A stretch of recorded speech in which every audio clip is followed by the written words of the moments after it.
الرحمن الرحيم بسم الله الرحمن الرحيم والذين اتخذوا مسجدا ضرارا وكفرا وتفريقا بين المؤمنين وإرصادا لمن حارب الله ورسوله من قبل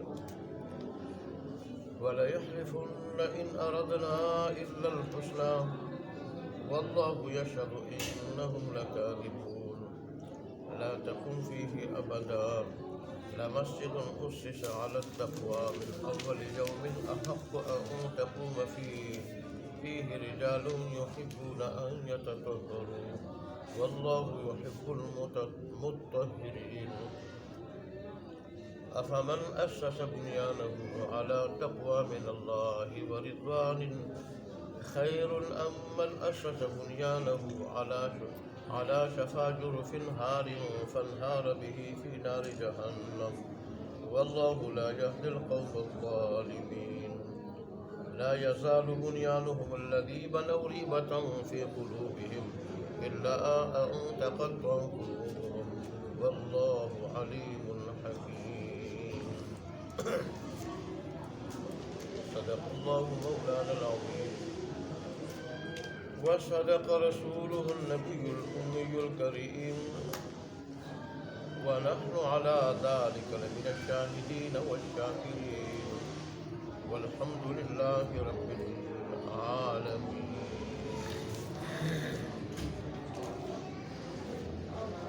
گزشتہ آیات میں ان مخلص ایمان والوں کا تذکرہ تھا کہ جو سستی اور کوتاہی کی وجہ سے غزوہ تبوک میں شریک نہیں ہوئے تھے، لیکن ان کے پھر دو گروہ تھے. تو ایک گروہ نے تو اس طرح کیا کہ رسول اللہ صلی اللہ علیہ وسلم کے آنے کے وقت اپنے آپ کو مسجد نبوی کے ستونوں کے ساتھ باندھ دیا اور اپنے آپ کو توبہ کے لیے پیش کر دیا. تو اللہ تبارک و تعالیٰ بھی ان پہ اپنی رحمت کے ساتھ متوجہ ہوئے اور ان کی توبہ قبول فرمائی، اور پھر رسول اللہ صلی اللہ علیہ وسلم نے بھی انہیں معاف فرماتے انہیں کھول لی. اور دوسرا گروہ جو 3 آدمی پہ مشتمل تھا، انہوں نے اپنے آپ کو توبے کے لیے اس طرح پیش نہیں کیا، تو پھر ان پہ آزمائش بھی سخت آئی.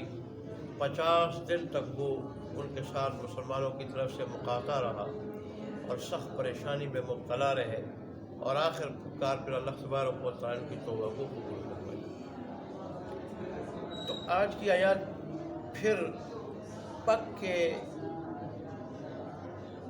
منافقوں کے بارے میں. میں نے آپ کو بتایا تھا کہ یہ ان آیات میں کافی پہلے سے اور کافی دور تک منافقین کا تذکرہ چل رہا ہے. بیچ میں اللہ تبارک و تعالیٰ نے ان 2 گروہوں کا جو مخلص مومنوں پر مشتمل تھے 2 گروہ، ان کا تذکرہ فرمایا. اور پھر آج سے پھر اللہ تبارک و تعالیٰ نے پھر ان پکے منافقوں کا اور ان کے ایک منصوبے کا ذکر فرمایا جنہوں نے اسلام کو، مسلمانوں کو نقصان پہنچانے کے لیے بنایا. ہوا اس طرح کہ مدینے کے اندر خزرج قبیلے سے تعلق رکھنے والے ایک آدمی ابو عامر راہب، یہ بڑا معزز آدمی تھا. پہلے یہودی بنا، اس کے بعد پھر عیسائی بنا، راہب بنا، ٹاٹ کے کپڑے پہنتا تھا، اور یہ خواب دیکھ رہا تھا کہ شاید مجھے نبوت مل جائے گی آخری. جب رسول اللہ صلی اللہ علیہ وسلم مکے سے مدینہ ہجرت کر کے تشریف لے گئے تو یہ پاس آیا اور اس نے پوچھا کہ آپ کس چیز کی دعوت دیتے ہیں؟ انہوں نے فرمایا کہ میں ملت حنیفیت کی میں دعوت دیتا ہوں، اور ملت ابراہیمی کی میں دعوت دیتا ہوں. کہنا کہ میں تو اس پر پہلے سے قائم ہوں، پھر مجھے آپ کے اتباع کی ضرورت نہیں. اور پھر رسول اللہ صلی اللہ علیہ وسلم کے بارے میں بڑے سخت الفاظ کے اس وقت اور یہاں تک کہ بددعا دی اس نے کہ ہم دونوں میں جو بھی جھوٹا ہو تو اللہ کرے کہ وہ غریب الوطنی کی حالت میں، پردیس میں اور بے کسی کے عالم میں، تنہائی میں مرے۔ اس بددعا پہ رسول اللہ صلی اللہ علیہ وسلم نے آمین فرمایا۔ اور اس کے بعد پھر ہمیشہ مشرکوں کا ساتھ دیتا رہا۔ بس مفسرین نے تو لکھا ہے کہ یہ کہہ کر مکہ چلا گیا تھا، اور پھر اسی طرح اہل مکہ کو غزوہ احد پہ اسی نے اکسایا تھا، جس میں قریش اور بعض دیگر قبائل کو ملا کے غزوہ بدر کے انتقام لینے کے لیے آئے تھے، تو اس نے اکسایا تھا ان کو۔ اور پھر اس نے بہت ساری خندقیں بھی کھود دی تھی اس بدبخت نے، جن میں سے خندق میں رسول اللہ صلی اللہ علیہ وسلم گرے اور آپ کے دندان مبارک شہید ہو گئے اور آپ کو سخت چوٹیں آئی۔ یہ وہ آدمی تھا۔ اور ایسے ہی غزوہ احزاب کے اندر بھی یہ ان کی مدد کرتا رہا، مسلمانوں کو نقصان پہنچانے کی کوشش کرتا رہا، یہاں تک کہ غزوہ حنین تک وہ انہی شرارتوں میں مبتلا تھا۔ لیکن جب غزوہ حنین میں بنی حوازن وغیرہ کو شکست ہوئی تو اس کے بعد پھر مایوس ہو کے یہ ملک کے شام چلا گیا، یہ کہتے ہوئے کہ میں قیصر روم سے ملاقات کروں گا اور اس کو مسلمانوں رسول اللہ صلی اللہ علیہ وسلم کے خلاف اکساؤں گا اور ایک بہت بڑا لشکر لے کے آؤں گا اور مدینے سے مسلمانوں کو نکالوں گا۔ پھر ایسا ہوا کہ ملک کے شام سے اس نے پیغام بھیجا کہ تم اس طرح کرو کہ مسجد کے نام سے ایک ادارہ بناؤ، تو اس میں ایک تو منافقین کو یہ پیغام بھیجا تم بھی ظاہر مسلمانوں کے خلاف ہو، تمہیں بھی وہاں تخریب کاری کا اور مسلمانوں کے خلاف منصوب بندی کا موقع ملے گا۔ کبھی میں آؤں گا یا میرا کوئی آدمی آئے گا، میرا کوئی اعلی کار آئے گا تو وہ بھی اس میں ٹھہرے گا، لوگ یہ سمجھیں گے کہ چونکہ یہ عبادت اور ریاضت کے لیے یہاں رکے ہوئے ہیں اور ہم اپنا مقصد جو ہے نا اس مقصد کے لیے رکیں گے، قیام کریں گے۔ اور اس طرح پھر تم کر دو، یا پھر منافقین نے یہ خود ان کے ذہن میں آیا کہ رسول اللہ صلی اللہ علیہ وسلم سے کہو کہ وہ آ کے اس مسجد میں نماز پڑھے۔ جب رسول اللہ صلی اللہ علیہ وسلم نماز پڑھیں گے تو اس سے مسلمان بھی جو ہے اس کو صحیح شرعی مسجد سمجھیں گے اور اس میں آ کے پھر عبادت کریں گے، پھر تردد میں نہیں رہیں گے، کسی شک میں نہیں رہیں گے رسول اللہ صلی اللہ علیہ وسلم کے اس میں نماز پڑھنے کے بعد۔ تو اس طرح پھر کیا ہوگا، مسلمان تقسیم ہو جائیں گے، ان میں دو گروہ بن جائیں گے، ایک مسجد قباء میں جا کے نماز پڑھیں گے اور ایک اس مسجد میں۔ اور جب ان کا ان سے رابطہ کٹ جائے گا تو پھر ہمارے نفاق کے شکار ہو جائیں گے، ہمارے نفاق کے شکار ہو جائیں گے، ہم اپنے مقصد میں کامیاب ہو جائیں گے۔ اور رسول اللہ صلی اللہ علیہ وسلم کو کیا کہیں گے؟ ان سے یہ کہہ دیں گے کہ ہمارے بچے اور بوڑھے ضعیف لوگ جو ہیں وہ آندھی طوفان میں، بارش میں وہ مسجد قباء نہیں آ سکتے، تاریکی بھی ہوتی ہے، اندھیرا ہوتا ہے، تو ظاہر ہے ایک تاریکی اندھیرا ہوتا ہے، ایک پھر بارش ہو طوفان ہو تو ان کو تکلیف ہوتی ہے آنے کی، یا ان کو سہولت ملے گی، قریب مسجد بن جائے گی۔ مسجد قباء بھی محلہ بنی سالم میں تھی، اور یہ مسجد کے نام سے انہوں نے جو کفر گاہ بنا لیا، یہ بھی اسے بنی سالم کے قبیلے بنا لیا۔ حالانکہ مسجد قباء وہ پہلی مسجد تھی دین اسلام کی کہ جو رسول اللہ نے سب سے پہلے بنائی تھی۔ جب آپ مکہ سے مدینے تشریف لائے تو مسجد قباء میں بنی سالم کے پاس آپ نے 14 روز قیام فرمایا، اور اس دوران آپ نے یہ مسجد بنائی۔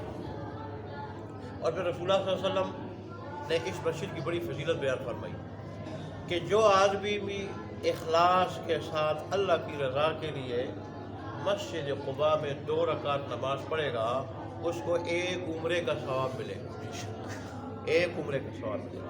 اور رسول اللہ صلی اللہ علیہ وسلم خود بھی اس اجر کو حاصل کرنے کے لیے ہفتے میں 2 مرتبہ اس مسجد پہ کبھی پیدل کبھی سوار ہو کے تشریف لے جاتے اور اس میں نماز ادا کرتے۔ اور ظاہر ہے پھر بنیاد کس نے رکھی؟ رسول اللہ صلی اللہ علیہ وسلم۔ تو آپ سے بڑھ کر متقی پرہیزگار کون ہو سکتا ہے؟ مخلص کون ہو سکتا ہے؟ اللہ کا قریبی کون ہو سکتا ہے؟ اچھا، انہوں نے جب رسول اللہ صلی اللہ علیہ وسلم کو مسجد میں نماز پڑھنے کی دعوت دی تو یہ وہ وقت تھا جب رسول اللہ صلی اللہ علیہ وسلم غزوہ تبوک کے لیے تیاری فرما رہے تھے۔ رسول اللہ نے فرمایا کہ اب تو میں غزوہ تبوک کے لیے تیاری کر رہا ہوں اور وہاں سے واپسی پہ پھر میں تمہاری مسجد میں آؤں۔ وہاں رسول اللہ صلی اللہ علیہ وسلم تشریف لے گئے، فارغ ہوئے، وہاں سے جب واپس تشریف لانے لگے، 1 دن کا یا آدھے دن کا فاصلہ تھا ابھی مدینے کو پہنچنے میں کہ اللہ تبارک و تعالیٰ نے جبرائیل امین کو بھیجا، اور اللہ تبارک و تعالیٰ نے ان کا سارا منصوبہ جو ہے وہ کیا کھول لیا۔ رسول اللہ کو بتا دیا کہ اس لیے آپ کو بلانا چاہتے ہیں، یہ مسجد نہیں، یہ مسلمانوں کو تکلیف نقصان پہنچانے کے لیے اور کفر کے منصوبے کو پھیلانے کے لیے اور اس شخص کے لیے کمین گاہ ہے، کمین گاہ، منصوبہ گاہ، کہ جس نے اس سے پہلے اللہ اور اس کے رسول صلی اللہ علیہ وسلم کے ساتھ لڑائی کی۔ لڑائی تو اللہ کے رسول صلی اللہ علیہ وسلم سے کی تھی، لیکن اللہ کے رسول کے ساتھ لڑائی اللہ کے ساتھ لڑائی ہے۔ اللہ تبارک و تعالیٰ تو عام اولیاء کے بارے میں کہتے ہیں جس نے کسی ولی کے ساتھ دشمنی کی اور دشمنی مول لی تو اس کو میری طرف سے اعلان جنگ ہے، اعلان جنگ ہے۔ تو وہ تو پھر ظاہر ہے وہ اللہ کے حبیب تھے، تو اس لیے اللہ تبارک و تعالیٰ کے حبیب، اللہ تبارک و تعالیٰ کے حبیب کو پہلے سے خبردار کر دیا۔ چنانچہ ابھی مدینے پہنچے نہیں تھے، آپ نے پہلے آدمیوں کو بھیجا اور کہا کہ اس کو جلا دو، گرا دو، اور مسجد کی جگہ کو کوڑا کرکٹ کے لیے جو ہے نا گندگی کے لیے تم استعمال کرنا شروع کرو، گندگی کے لیے استعمال میں لاؤ۔ جو اللہ کی عبادت گاہ کے نام پہ شرارت گاہ بنانا چاہے، کفر گاہ بنانا چاہے، نفاق گاہ بنانا چاہے، مسلمانوں کو تقسیم کرنے کی جگہ اور ان میں گروہ بندی کی جگہ بنانا چاہے تو اس کی یہی سزا ہوگی۔ اس لیے علماء نے لکھا ہے کہ مسجد کا مقصد کیا ہوتا ہے؟ مسجد کا مقصد، مسجد بنانے کا مقصد اللہ کی عبادت و ریاضت، اللہ کی رضا، اللہ کی رضا، اللہ کی رضا کے لیے اللہ کی عبادت و ریاضت، ذکر و اذکار کی جگہ بنانا، یہ ہے مسجد۔ جس مسجد میں یہ مقصد نہ ہو، یہ نیت نہ ہو، بلکہ کیا ہو، ریاکاری ہو، نام و نمود ہو، مقابلہ بازی ہو، اپنے فرقے کی اشتہار بازی ہو، اور لوگوں کو یہ بتانا چاہتے ہوں کہ ہم پیسے لگانے والے، پیسے لگانے والے، تو ایسی مسجد بھی مسجد ضرار کے حکم ہے۔ اگرچہ وہی کا دروازہ بند ہونے کی وجہ سے اس کو ہم جلا نہیں سکیں گے، گرا نہیں سکیں گے، وہی کا دروازہ بند ہو چکا ہے، اندر کا حال اللہ جانتا ہے، اندر کا حال اللہ جانتا ہے، ہم اس کو جلا نہیں سکتے اور ہم اس کو گرا نہیں سکتے۔ لیکن ایسے آدمی کو مسجد بنانے کا ثواب نہیں ملے گا، الٹا گناہگار ہوگا، اور البتہ آداب و احکام اس پر مسجد کے ہی ہوں گے، لیکن یہ کہ بنانے والے کو نہ ثواب ملے گا، الٹا گناہگار ہوگا۔ اور لوگوں کو اگر واضح پتہ چل جائے کہ اس آدمی نے اس مقصد کے لیے بنایا، مقابلہ بازی کے لیے، ریا و نمود کے لیے، تو پھر اس مسجد میں نماز نہ پڑھے، تاکہ اس کو عبرت ہو اس کو اوروں کو عبرت ہو. ہاں اگر کسی نے نماز پڑھی تو نماز ہو جائے.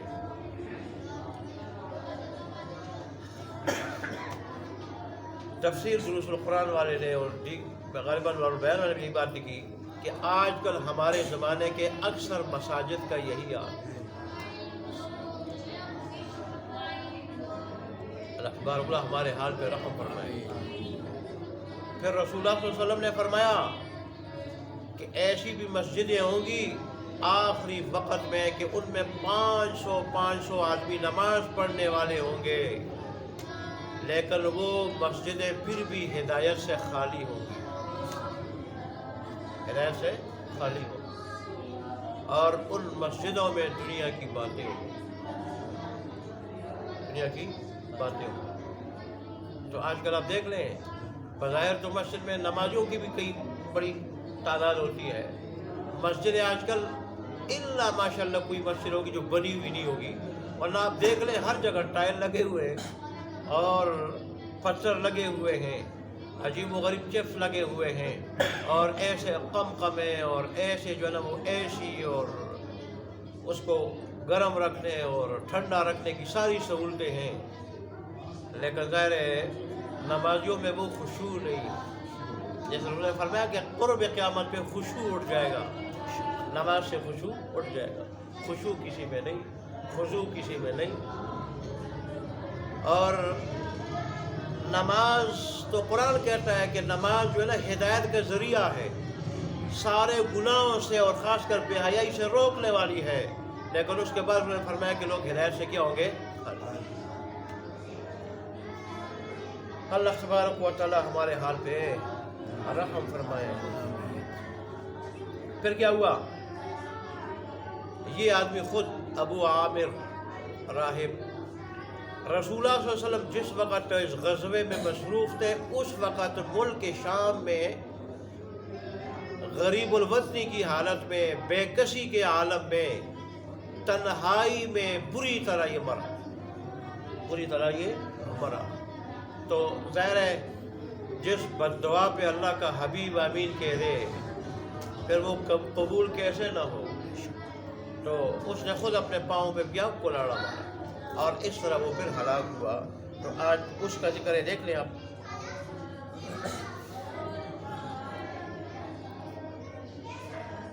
والذین اتخذوا مسجدا، اور وہ لوگ کہ جنہوں نے بنائی مسجد بنائی. کیوں بنائی؟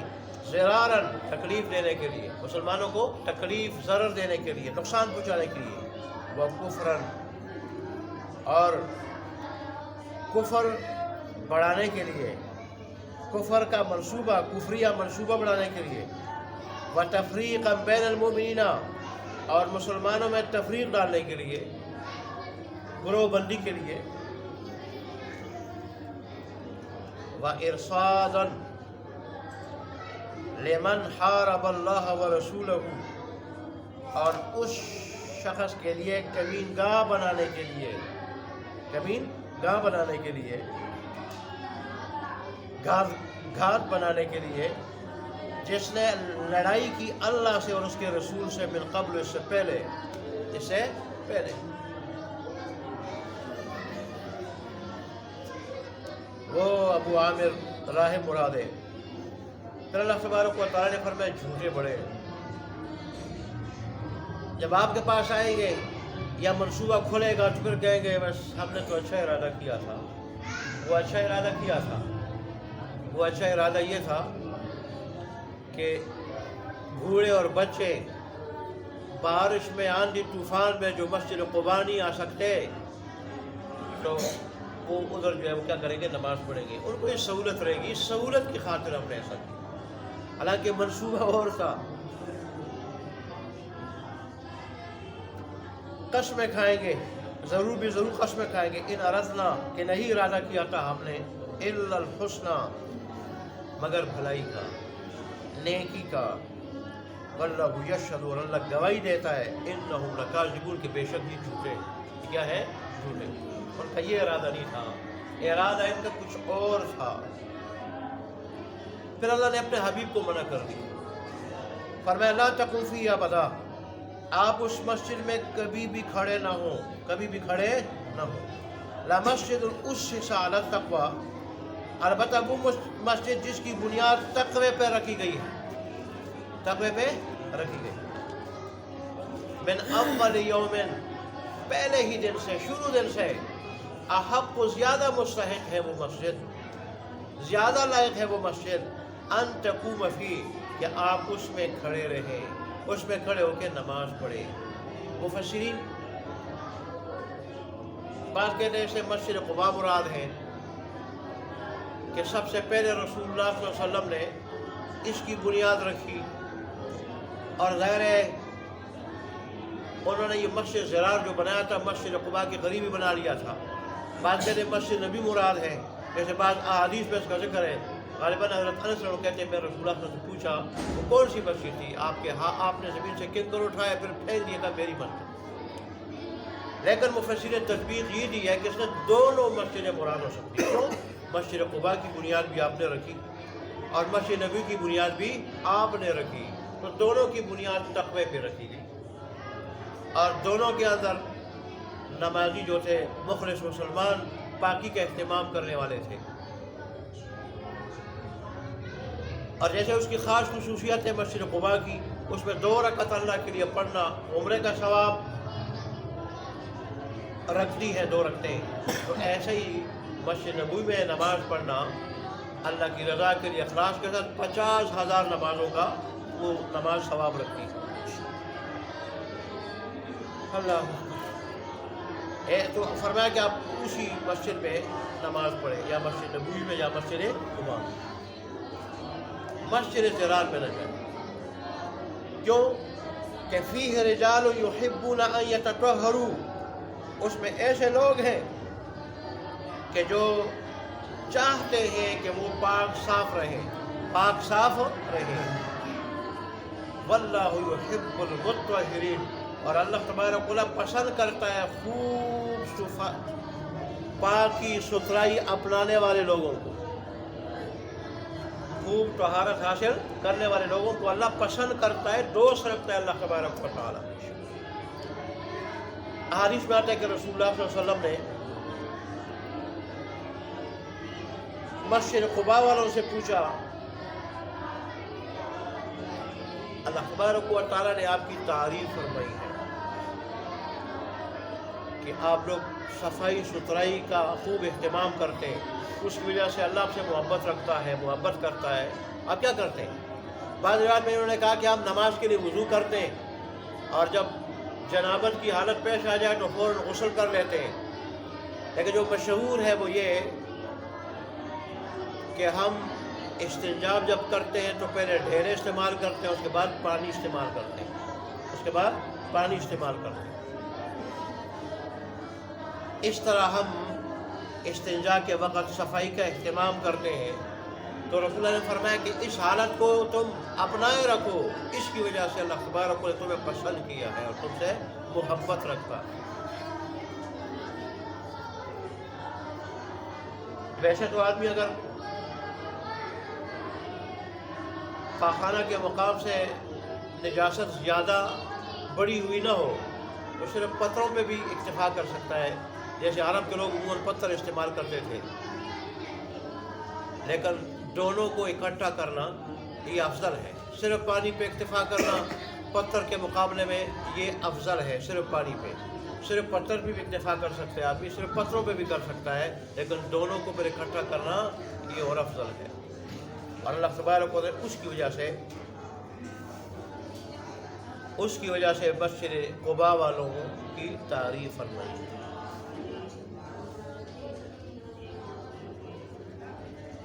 افمن اسس بنیانہ، اگر اللہ فرماتے ہیں بھلا وہ شخص جو بنیاد رکھے اپنی تعمیر کی، عمارت کی، مسجد کی، علی تقوی من اللہ، اللہ تبارک و تعالیٰ کے تقوی پر، اللہ تبارک و تعالیٰ کے تقوی پر،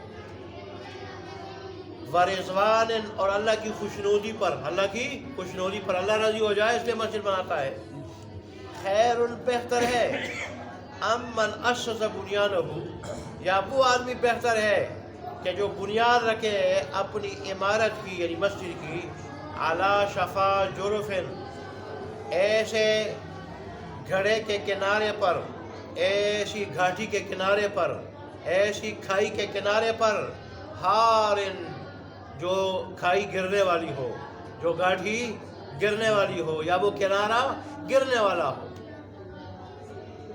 ایسی گاٹھی کے کنارے پر کہ وہ کنارہ گرنے والا ہو۔ اصل میں جرف ایسی جگہ کو کہا جاتا ہے کہ جہاں پانی چل رہا ہو اور پانی نے جو ہے وہ اس جگہ کو کیا کر دیا ہو، سائڈ سے کوکڑا کر دیا ہو۔ اوپر سے تو مضبوط جگہ لگے لیکن اندر سے وہ کیا ہے، بہت کمزور اور معمولی دباؤ پڑ جائے تو گر جائے۔